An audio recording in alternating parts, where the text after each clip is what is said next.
Hola, buenas noches. En el mundo hay movimientos inquietantes, va convirtiéndose cada vez en un mundo más inquietante.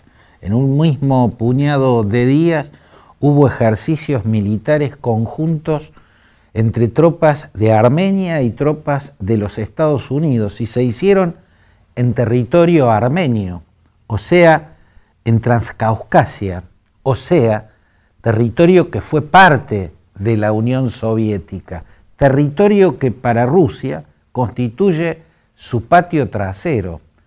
Tropas norteamericanas haciendo ejercicios militares conjuntos con el ejército de Armenia.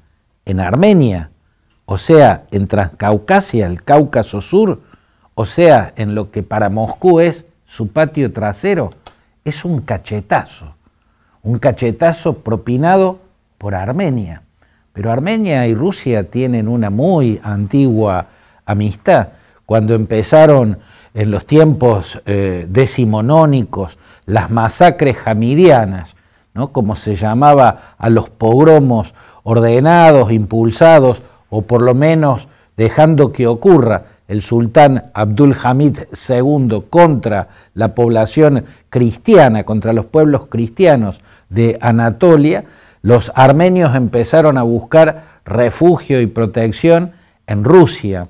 Fue en Rusia también donde buscaron protección muchos de los que pudieron sobrevivir al genocidio armenio que perpetró el llamado régimen de los jóvenes turcos en la segunda década del siglo XX. Por eso los armenios participaron en la revolución bolchevique, se alinearon con Vladimir Lenin y convirtieron a una porción de su territorio en la República Socialista Soviética de Armenia.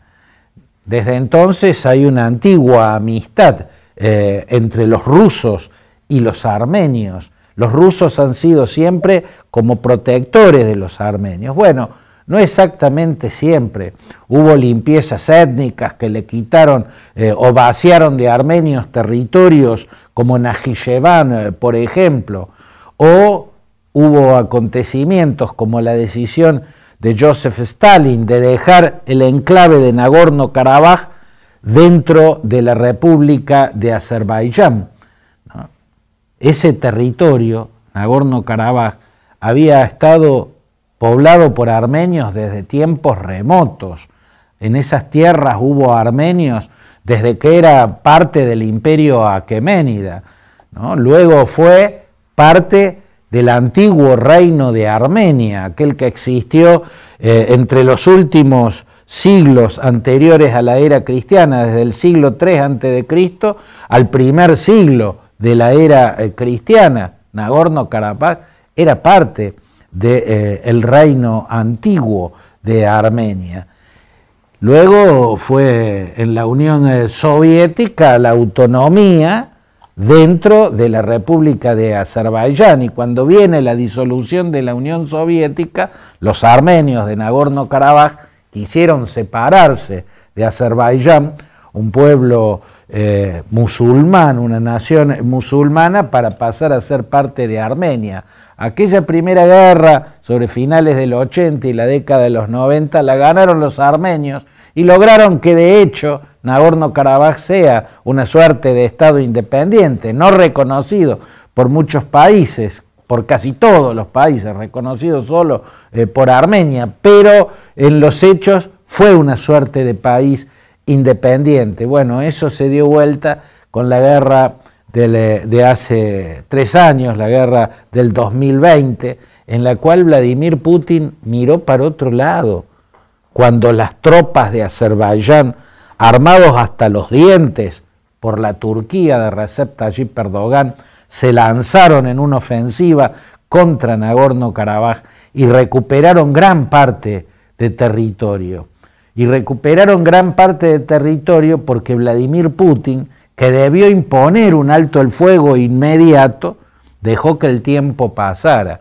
Y cuando impuso finalmente y de manera tan tardía un alto el fuego, los armenios de Nagorno-Karabaj habían perdido buena parte de ese territorio. Incluso quedó en manos de los azeríes Shusha, que es la segunda ciudad más importante y más poblada de ese enclave armenio después de Stepanakert, que es la capital. Desde entonces a los armenios le quedó mucho menos territorio, la capital, Stepanakert, y el corredor de Lachin. El corredor de Lachin es una vía terrestre que une lo que queda de Nagorno-Karabaj con la República de Armenia. Pero ya desde hace muchos meses el ejército de Azerbaiyán, violando los acuerdos vigentes, ha bloqueado el corredor de Lachin y por ende no están pudiendo llegar ni alimentos, ni medicamentos, ni nada. Otra vez el fantasma de un genocidio contra los armenios sobrevuela las montañas del Cáucaso. Si nadie hace nada, ese bloqueo va a terminar exterminando a los habitantes de Stepanakert y de las aldeas que la rodean, en eso que quedó de Nagorno-Karabaj en manos de armenios. Ese bloqueo es un bloqueo genocida implantado para perpetrar una limpieza étnica, para echar a los armenios de esas tierras que habitan desde tiempos remotos, o para que mueran por falta de alimentos, por falta de medicamentos, por todo lo que les está pasando. Y Putin está mirando para otro lado. Por eso es que Nikol Pashinyan, el primer ministro de Armenia, decide este giro histórico, ¿no? Y estos antiguos amigos que eran Armenia y Rusia empiezan a darse la espalda. Armenia, buscando sobrevivir a la sombra del fantasma de un nuevo genocidio, busca ayuda en los Estados Unidos. Entonces ocurre esto que tiempo atrás hubiese sido inimaginable. Tropas norteamericanas haciendo ejercicios militares en el sur del Cáucaso, en territorio que fue parte de la Unión Soviética. Armenia, buscando en Estados Unidos la protección que Vladimir Putin hace que Rusia ya no le garantice. Este es uno de los hechos más inquietantes de estos días, que plantean grandes interrogantes sobre las redefiniciones geopolíticas que están ocurriendo. El otro hecho de la misma magnitud ocurrió en Vostochny, en Siberia. Vostochny es donde está el cosmódromo de Rusia.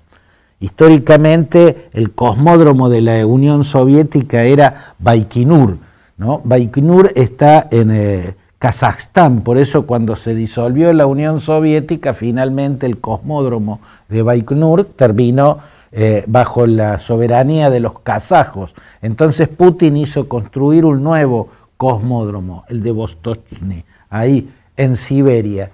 Y ahí Putin se reunió con el líder norcoreano.